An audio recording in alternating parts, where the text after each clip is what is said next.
નમસ્કાર, આપ જોઈ રહ્યા છો spark today news. Vadodara collector કચેરીમાં આરટીએસના કેસોના નિકાલ માટે ખાસ રેવન્યુ કોર્ટનો પ્રારંભ થયો।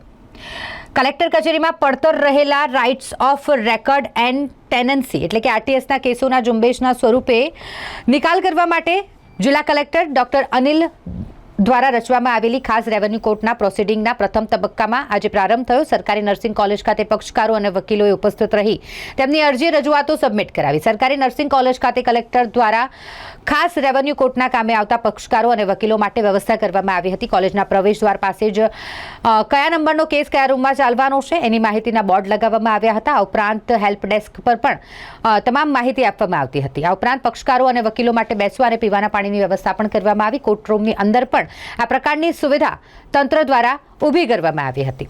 આ રેવન્યુ કોર્ટમાં ડભોઈ પ્રાંતના 249, વડોદરા શહેર પ્રાંતના 368 અને ગ્રામ્ય પ્રાંતના 588, કરજણના 119 તથા સાવલીના 132, અન્ય 104 મળી કુલ 1560 જેટલા કેસોનું સવાર અને બપોર બાદ એમ 2 સત્રમાં પ્રોસિડિંગ હાથ ધરવામાં આવ્યું હતું। આ કામગીરી માટે 72થી વધુ મહેસૂલ કર્મીઓને ફરજ સોંપવામાં આવી હતી। પક્ષકારોને રજૂઆતો અને અરજીઓ સાંભળી હવે પછીના તબક્કામાં વાદી કે પ્રતિવાદીઓને સાંભળીને કેસોને ઠરાવ પર લેવામાં આવશે।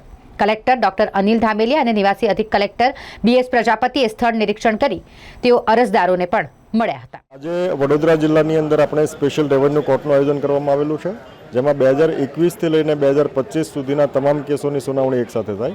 વિશેષ કરીને 2023 અને 24ના જેટલા પણ પેન્ડિંગ કેસો છે એ એકસાથે આપણે હાથમાં લીધેલા છે। આમને અલગ અલગ 24 ટેબલ ઉપર આપણે ડિવાઈડ કરેલા છે। લગભગ 72 જેટલા આપણા સ્ટાફ આમની અંદર રોકાયેલા છે। આ સિવાય આપણે હેલ્પ ડેસ્ક પણ રાખેલું છે, જેથી કરીને અરજદારોની સુનાવણી એકસાથે થાય। બંને પક્ષોને પૂરતી સુનાવણીની તક આપીને ત્યાર પછી જ આપણે કેસો ઠરાવ ઉપર લેવાય અને ગુણદોષના આધારે નિર્ણય થશે। પણ સાથોસાથ લાંબા સમયની પેન્ડન્સી હોય એમનો નિકાલ પણ થાય અને દરેક અરજદારને પૂરતી સુવિધા મળે, પાયાની સુવિધા મળે। એમની બેઠક વ્યવસ્થા દરેક રૂમમાં રાખવામાં આવી છે, પાણીની વ્યવસ્થા પૂરતી કરવામાં આવી છે અને દરેક અરજદારોને અત્યારે સવારથી લઈને અત્યાર સુધીમાં મોટાભાગના અરજદારોની પ્રથમ સુનાવણી પણ પૂરી કરવામાં આવી છે।